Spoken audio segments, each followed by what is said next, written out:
Take a break from your busy schedule and join Harold Sala for Guidelines, a 5-minute commentary on living. If society says it's okay, does that really make it okay?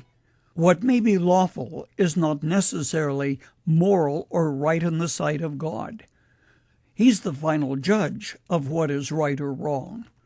Neither does license nullify the wisdom of centuries that accepts the reality that no relationship in life is more intimate and personal than the marriage relationship.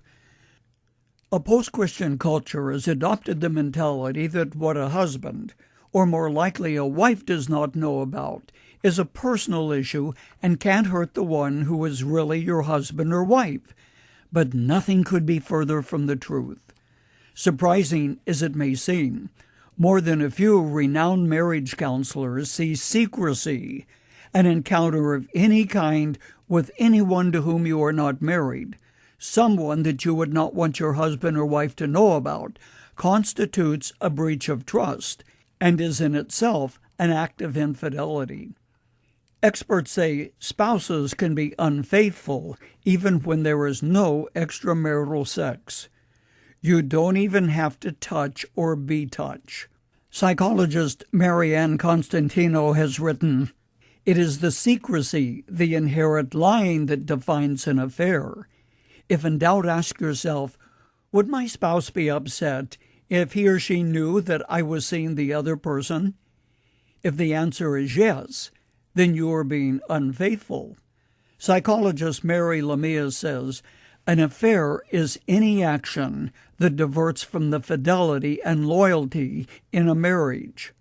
It's essentially a breach of trust." I've been leafing through a file containing messages from individuals who have written or emailed me telling of the brokenness of what was once a good marriage. They simply describe what happened when someone you have trusted implicitly disappoints you. In at least 85% of marriages, when there is infidelity, the relationship is destroyed. Why?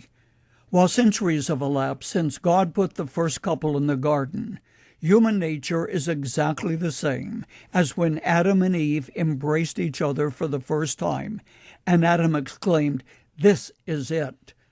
No bond in life so involves the totality of two people meeting the needs of both husbands and wives. And when that bond is fractured, in most places of the world, the results are bitter tears, anger, incrimination, and a fractured and broken marriage. If yours was a traditional marriage, when you stood at the marriage altar, you entered into a covenant before God and man. The Episcopal marriage ceremony, used for generations, includes the phrase that both husbands and wives vow, "Taken the other as a husband or wife until death us do part." While time doesn't allow me to say much about restoration, I have to tell you that unfaithfulness in marriage does not have to destroy a relationship. Though rebuilding a broken relationship requires absolute candor, asking for forgiveness or extending it, honesty, and getting help and communicating at a deep and a meaningful level. When a bone is broken and heals, it is stronger than it was before the injury took place. The same thing can be true of a broken relationship. However, far better it is to keep love alive, cherishing your mate and enjoying each other, than to have a broken relationship and then trying to save it.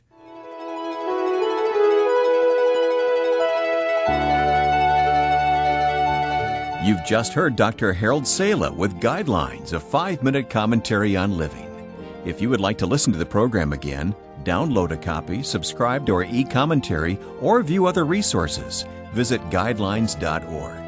We would like to hear from you too. You can email us at info@guidelines.org.